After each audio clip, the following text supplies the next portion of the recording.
Congress party इस बार चुनाव में अपना प्रचार अभियान आक्रामक रखना चाहती है। कैंपेन कमेटी में इस बात को लेकर अलग अलग नेताओं की राय हुई, बात हुई और विस्तृत मंथन भी हुआ। लेकिन कमेटी की बैठक खत्म होते होते सरकार के मंत्री ने ही अपनी आक्रामक तेवर दिखा दिए। चुनाव से पहले प्रचार की बजाय अगर मंत्री के तेवर ही सरकार पर आक्रामक हो जाए तो ऐसे में क्या करेगी सरकार, रिपोर्ट में आपको दिखाते हैं। क्योंकि हमारे बिजली विभाग के अधिकारियों ने किसानों को परेशान करके रख दिया मिसमैनेजमेंट की वजह से। कांग्रेस का आक्रामक प्रचार पर जोर, लेकिन मंत्री के तेवर ने उड़ा दिए होश। पहले खाचरी आवाज, अब चांदना को सीएम की फटकार। मंत्री के तेवर आक्रामक, क्या करेगी सरकार? कांग्रेस में चुनाव की रणनीति को लेकर लगातार बैठकों का दौर चल रहा है। उम्मीदवारों से लेकर एक सीट के गुणागणित पर चर्चा की जा रही है, मंथन हो रहा है। कांग्रेस ने कैंपेन कमेटी की बैठक में भी साफ कर दिया कि इस बार पार्टी बीजेपी के खिलाफ आक्रामक प्रचार करेगी। लेकिन सरकार के मंत्री ही कुछ मुद्दों को लेकर अपनी ही सरकार पर आक्रामक हो जाए तो फिर आप महज अंदाजा लगा सकते हैं कि पार्टी के अंदर खाने क्या कुछ चल रहा है। जयपुर में हुई कैंपेन कमेटी की बैठक में एजेंडे की बजाय नेताओं को फटकार पड़ने की खबर ज्यादा बड़ी चर्चा का मुद्दा बन गई। कांग्रेस की कैंपेन कमेटी की बैठक में भी ऐसा ही हुआ। इस बार चर्चा के केंद्र में थे खेल और युवा मामलात मंत्री अशोक चांदना। हम आपको पूरी कहानी बताएं, इससे पहले इस तस्वीर को गौर से देखिए। ये महज कुछ दिन पहले की तस्वीर है जब अपनी ही सरकार के सिस्टम के खिलाफ मंत्री अशोक चांदना धरने पर बैठ गए।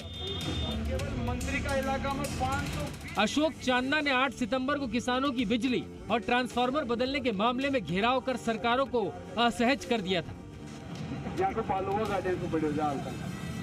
इन तस्वीरों को देखा आपने?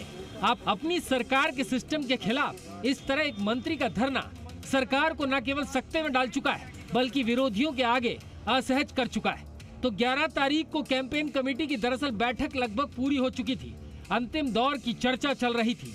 इस दौरान मुख्यमंत्री अशोक गहलोत ने मंत्री अशोक चांदना से पिछले दिनों बूंदी में दिए धरने का जिक्र कर दिया। अब आपको बताते हैं कि उस बैठक में क्या क्या हुआ। मुख्यमंत्री ने अशोक चांदना से पूछा कि धरने पर क्यों बैठे। सीएम ने कहा कि मंत्री होकर आप धरना नहीं दे सकते। इस पर अशोक चांदना ने पलटकर मुख्यमंत्री को जवाब दे दिया। उन्होंने कहा कि जब धरना प्रदर्शन से ही काम होते हैं तो क्या किया जा सकता है। आमतौर पर मुख्यमंत्री अशोक गहलोत को मंत्री परिषद के सदस्य पलटकर जवाब नहीं देते। चांदना से इस तरह के जवाब की अपेक्षा नहीं होने से मुख्यमंत्री उखड़ गए। उन्होंने कहा कि धरना देने से पहले मुख्यमंत्री की जानकारी में लाते, उनसे सीधे बात कर सकते थे।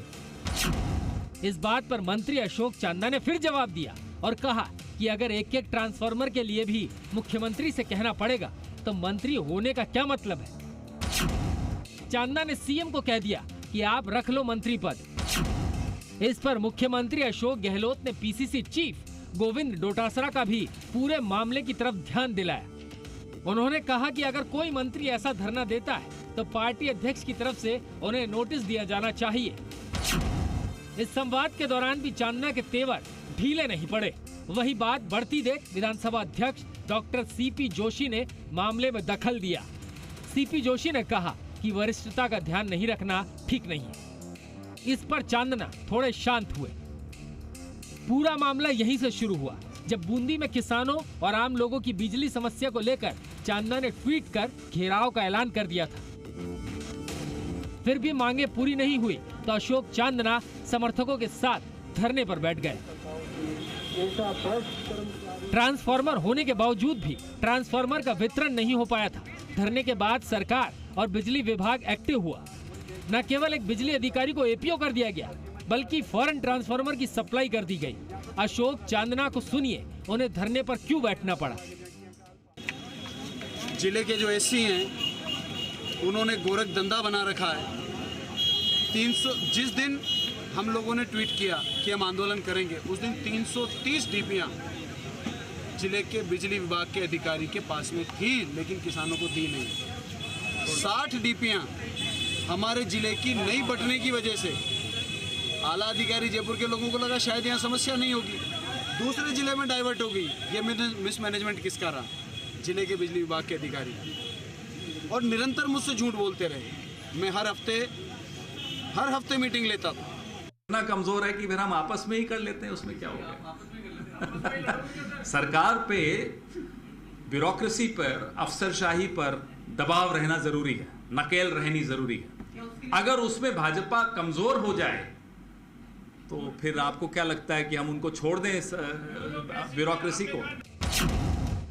चुनाव से पहले सरकार के मंत्री का तेवर ही सरकार के खिलाफ आक्रामक हो जाए तो चुनाव के लिहाज से पार्टियों के बीच ये संदेश ठीक नहीं है। इससे पहले भी चांदना सरकार को अपना तेवर दिखा चुके हैं। बयानों को लेकर खाचरियावास भी सीएम की फटकार खा चुके हैं। लेकिन सवाल वही है कि क्या कांग्रेस में सब कुछ ठीक है? धरने से छिड़ी इस बहस पर फिलहाल तो चांदना शांत हो गए, लेकिन कैंपेन कमेटी के सह संयोजक के इन तेवरों ने कांग्रेस पार्टी के भीतर बिजली के करंट का एक झटका तो दे ही दिया है।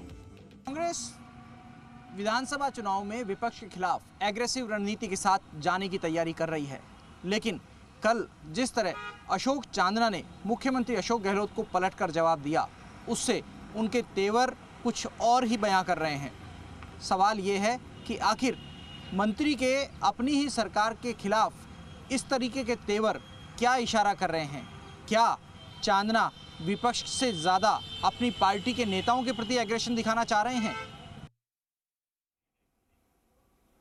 तो मेरे सहयोगी शशि मोहन शर्मा की आपने पूरी रिपोर्ट देखी और इसी रिपोर्ट पर विस्तार से जानकारी के लिए वो हमारे साथ जयपुर से जुड़ भी गए हैं। शशि मोहन, ये देखिए कि रिपोर्ट में जिस तरह से हमने दिखाया कि कैसे जो है अंदर खाने में क्या कुछ कलह चल रही है, इस बात का अंदाजा इस बात से लगाया जा सकता है कि सरकार के मंत्री ही सरकार के लिए देखिए किस तरह से धरना कर रहे हैं। क्या ऐसे कोई काम जो है बिना धरने के नहीं हो सकता? ये तो सवाल बनता ही है। लेकिन इस चीज का जो है फायदा विपक्ष पूरी तरह से उठाएगा और चुनाव से पहले ऐसे तेवर को कैसे देखा जाए?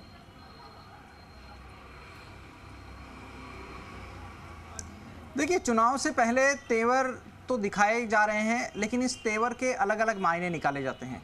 अशोक चांदना चूंकि जनता के बीच से चुन करके आते हैं, इसलिए उनको जनता के प्रति अपनी वफादारी, अपना समर्थन और अपना सहयोग, अपनी चिंता दिखानी होगी और संभवतः इसीलिए उन्होंने कलेक्ट्रेट का घेराव किया। आपको ध्यान होगा उनके घेराव का ऐलान 5 तारीख का था।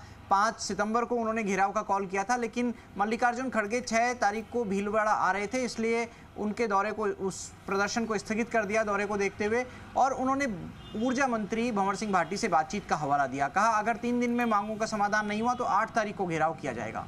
लेकिन सवाल यह उठता है कि 3 दिन का समय मिल गया तो क्या ऊर्जा विभाग 3 दिन में भी ट्रांसफर बदलने जैसा काम नहीं कर सकता था? आपको ध्यान होगा मुख्यमंत्री अशोक गहलोत ने बिजली की जब परिस्थितियां बिगड़ी थी, जब गर्मी हुई थी, तकरीबन 3 साल पहले की ये बात है, उन्होंने मीटिंग ली, मैराथन मीटिंग ली ऊर्जा विभाग की और कह दिया कि हर हालत में 48 से 72 घंटे के बीच में कोई भी ट्रांसफार्मर बदल दिया जाना चाहिए। लेकिन तकरीबन 1500 से ज़्यादा ट्रांसफार्मर खराब पड़े हैं, तो ये हालात किस तरफ इशारा कर रहे हैं? दूसरी तरफ ये कि अशोक चांदना को तेवर दिखाना इसलिए ज़रूरी था क्योंकि अब वोटों का समय आ गया है। अब ये बात सही है कि सरकार के खिलाफ ये बात कई बार जाती है कि क्या सरकार संजीदा है, कितनी जल्दी एक्शन हो रहा है, ऊर्जा विभाग के खिलाफ ये मामला गया। लेकिन सवाल यह है कि अशोक चांदना को अपने जीतने की चिंता रही होगी। वो जीतेंगे तब जब उनके क्षेत्र के किसान, उनके क्षेत्र के लोग ये मानेंगे कि अशोक चांदना उनके हिमायती हैं, उनके समर्थन में खड़े हैं और उनकी मांग को, आवाज़ को जगह दे रहे हैं। लेकिन दूसरी तरफ मुख्यमंत्री की चिंता यह रही होगी कि कहीं सरकार के खिलाफ ये मैसेज नहीं जाए। ऊर्जा विभाग तक, ऊर्जा मंत्री तक ये मामला रहता है तो बात अलग है, लेकिन पूरी सरकार के खिलाफ अगर मामला हो गया तो क्या होगा? एक मैसेज इस फटकार के जरिए मुख्यमंत्री ने ये देने की कोशिश की कि जो 15 सितंबर को प्रस्तावित प्रदर्शन मेवाराम जैन, जो राज्य गोसेवा बोर्ड के अध्यक्ष हैं, उनकी तरफ से बाड़मेर में है, उन्होंने चिट्ठी लिखी है मुख्यमंत्री को, उनको एक मैसेज चला जाए। एक फटकार का मैसेज ये रहा होगा कि जो अमीन कागजी जयपुर में ये कहते हैं कि शांति धारीवाल सारा विकास अपने कोटा क्षेत्र में ले गए हैं, जयपुर के लिए ज़्यादा नहीं दिया है। शांति धारीवाल कहते हैं कि जयपुर में 3-3, 4-4 मंत्री हो गए, आपस में लड़ते रहते हैं, इसलिए जयपुर को नहीं मिला। तो उन अमीन कागजी को ये मैसेज चल जाए। दूसरे जो कोई मंत्री हैं, अगर उनकी कोई ज़्यादा मांग मुखर हो रही है तो उनको मैसेज चल जाए। सवाल ये भी उठता है कि क्या अशोक चांदना ने यह मांग मुख्यमंत्री से नहीं रखी, क्योंकि मुख्यमंत्री ये कहते रहे हैं कि आप मांगते मांगते थक जाओगे, लेकिन मैं देता देता नहीं थकूंगा। तो सवाल कई उठ रहे हैं, लेकिन टाइमिंग जो थी मल्लिकार्जुन खड़गे के दौरे से ठीक पहले उनका धरना होना, फिर जब उनका दौरा खत्म हो गया तो प्रियंका गांधी का दौरा था 10 तारीख को, उससे ठीक 2 दिन पहले उनका धरना होना। तो ये टाइमिंग सवाल खड़े करती है कि आखिर इस टाइमिंग का मैसेज क्या है? क्या पॉलिटिकल सिनेरियो में ऊपर कोई दूसरा मैसेज देने की कोशिश है? बिल्कुल जी ठीक है। शशि मोहन, तमाम जानकारी देने के लिए बहुत बहुत शुक्रिया।